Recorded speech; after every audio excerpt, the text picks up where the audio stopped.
Hi, all. This is Dr. J coming to you from Long Island, New York, live streaming. A beautiful day in Long Island, New York. Temperature about 82 degrees for the high.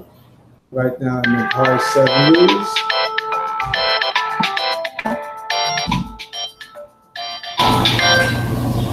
And the phone always seems to interrupt me while I'm broadcasting.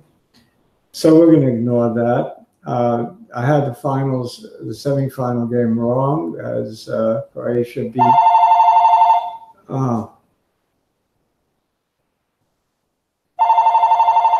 Why must this happen to me? I guess I should disconnect all phones. I'm going to just let it ring. Bear with me. Whoever it is will stop ringing. Maybe, if we're lucky. So in any event, Croatia did manage to beat England, but I think France will beat Croatia, turn the tables on them by the same score of 2-1. Let's take a look at the Dow, how it's bouncing back nicely from yesterday.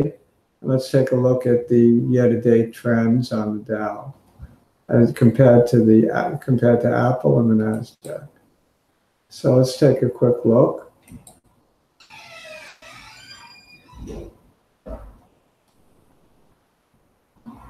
Let's get to it.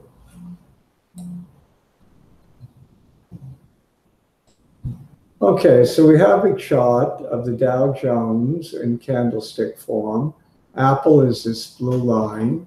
Notice if we draw a trend line from the January highs all the way down to let's say May 4th. You done? Yeah.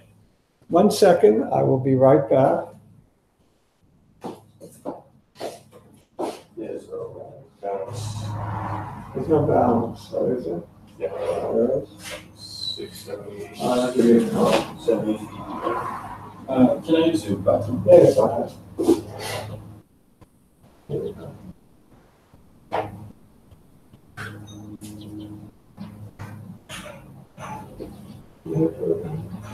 And I'm broadcasting, so. Okay, so we just relocated in Long Island, and we're getting furniture deliveries, so that's what I had to step out for a second. You're sharing the ins and outs of Dr. J's life.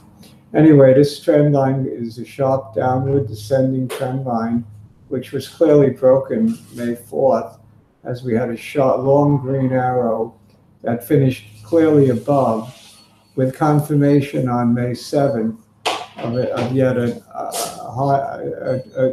day completely not touching the trend line. So by early May, the January to May decline came to an end.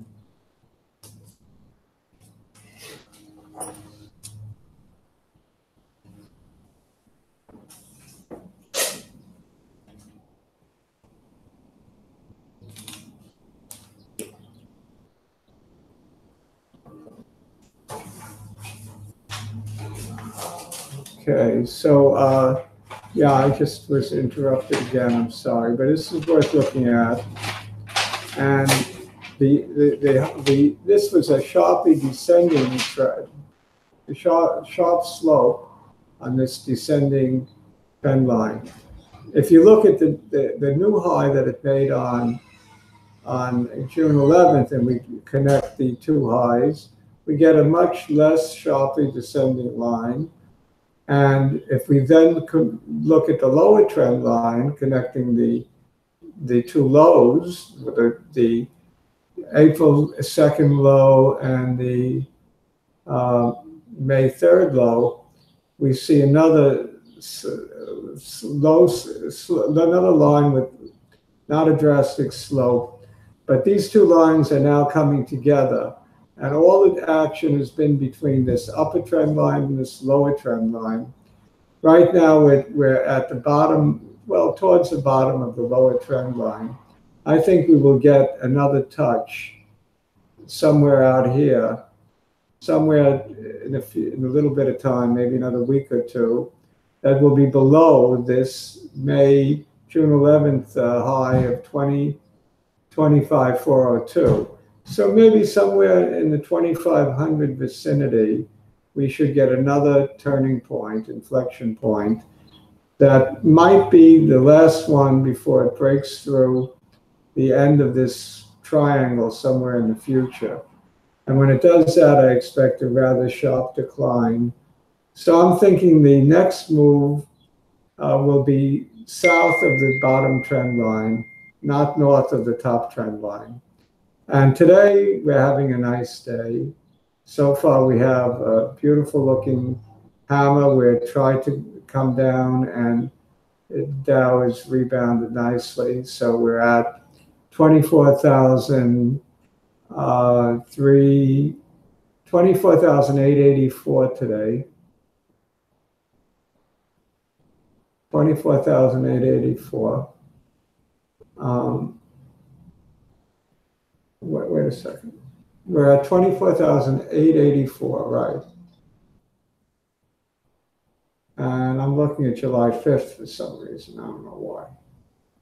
I don't want to be looking at July 5th. I want to be looking further out. I want to be looking at the Dow right here. Today's Dow has got a high of 24,909, getting pretty close to that upper trend line. Probably in a few days, we'll have a touch of that upper trend line. I would expect that that touch will come in maybe a week or so, and will then take us back down towards the bottom end of the trend line. And maybe it holds, maybe it doesn't. We might just continue on down. But if it does hold, then we can get another little cycle up and another little cycle down. And that could continue for some time. So it's possible that it will trade between the upper trend line and the lower trend line for weeks even, although I suspect maybe a couple of weeks the most before we get a break of either the upper or the lower trend line.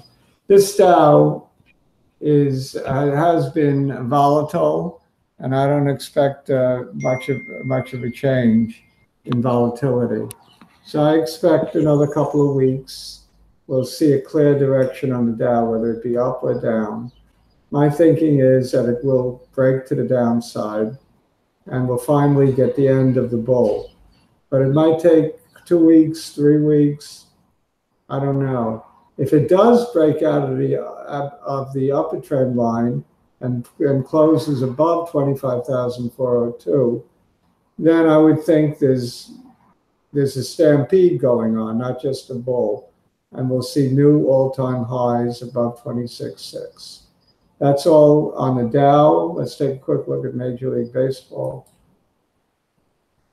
Boston, 9-1 over the last 10 games. They're outplaying the Yankees, who didn't have a bad run, 6-4, but now they slipped to 3.5 games back of the 691% Boston Red Sox. Wow.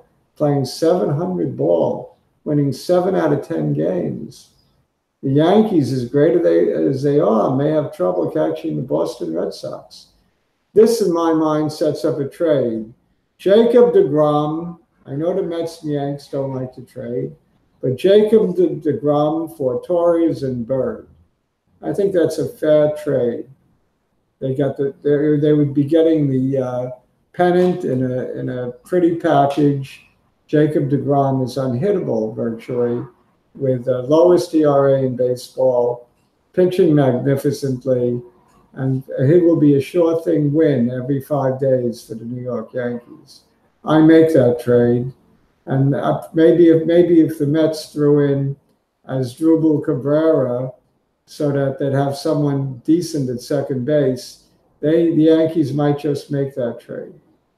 Okay, let me go back to the cameras. Stop screen sharing and see if my pretty picture comes up again, and it does. And I just want to say Have a great day. Think positively on the Dow. I hope you're enjoying the day's movement so far. Hope you're making money. Remember the IBB, we talked about that yesterday. The ETF for that tracks the biotechs, that's been outperforming the NASDAQ. It's been outperforming the Dow. It's been a safe haven. And in a market that's due to sell off, I think it'll continue to be a safe haven. Maybe not sharp gains, but maybe you won't lose your shirt. That is if you get a 20% correction. All right, so I'm touting the IBB a little bit. I guess I can't help myself. I like it. But it doesn't mean I'm right. And it is an ETF. It's a little bit safer than going into individual issues. So, you know, proportion your portfolios accordingly. Take some monies and spread it around in the various ETFs.